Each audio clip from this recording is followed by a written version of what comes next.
Nayib Bukele, presidente de El Salvador, no es precisamente un hombre que se ande con rodeos, y en su reciente ataque a las ONGs y a las élites internacionales, dejó claro que no tiene miedo de incomodar a aquellos que, según él, se benefician de la miseria ajena. En un país donde la violencia había sido el pan de cada día durante décadas, la administración de Bukele se ha destacado por implementar medidas drásticas que han reducido considerablemente la violencia y el crimen organizado, lo que ha resultado en un clima de paz relativamente inédito en la historia reciente de El Salvador. Pero, como bien señala el presidente, esta paz no parece ser algo que muchos deseen. En su más reciente declaración, Bukele acusa a ONGs como las de derechos humanos, a los medios de comunicación globales y a figuras como George Soros de estar más interesados en mantener el conflicto que en buscar la paz verdadera. Las palabras de Bukele no han dejado indiferente a nadie. Al contrario, han encendido una polémica que está lejos de ser resuelta.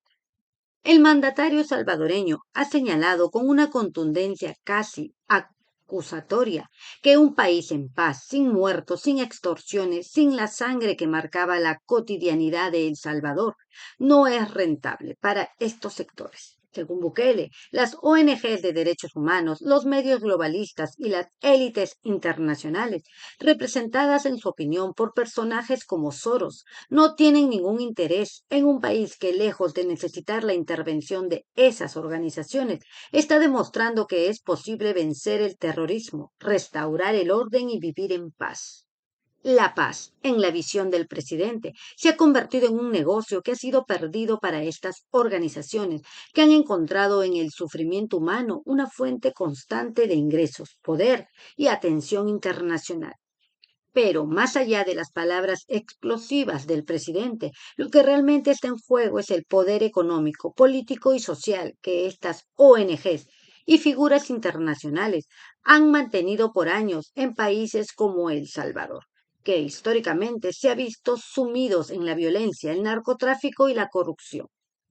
Para entender el verdadero alcance de estas declaraciones, es necesario comprender cómo operan muchas de estas organizaciones internacionales. A lo largo de las últimas décadas, ciertas ONGs de derechos humanos han logrado posicionarse como las voces autorizadas para hablar sobre las crisis sociales, políticas y de derechos humanos en países de América Latina como El Salvador. En muchos casos, su presencia ha servido para presionar a los gobiernos a tomar ciertas medidas, pero también ha alimentado una narrativa de victimización que, aunque válida en ciertos casos, ha sido utilizada de manera estratégica para obtener recursos, apoyo internacional y visibilidad en la arena global.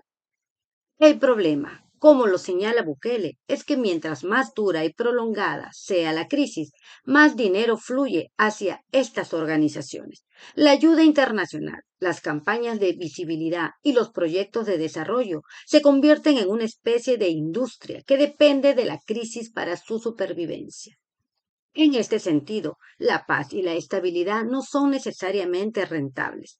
Un país que ya no necesita tanta ayuda, que ha logrado contener la violencia y la criminalidad, se convierte en una amenaza directa para el modelo de negocio de estas organizaciones.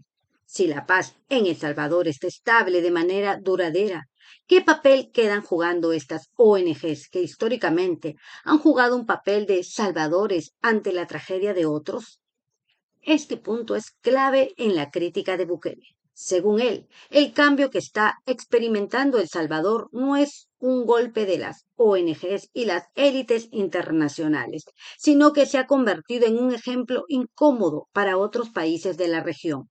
Si El Salvador, un país históricamente considerado uno de los más violentos de América Latina, puede reducir la violencia y alcanzar la paz, ¿por qué no pueden hacerlo otros?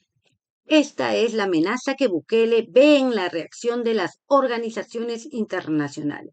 Su éxito en El Salvador no solo les quita a estas ONGs un negocio lucrativo, sino que también les da a otros países de la región la prueba de que es posible derrotar el terrorismo y vivir sin la amenaza constante de la violencia. El Salvador, por lo tanto, se convierte en un ejemplo a seguir y en un reto para aquellos que han sustentado una narrativa global de crisis perpetua.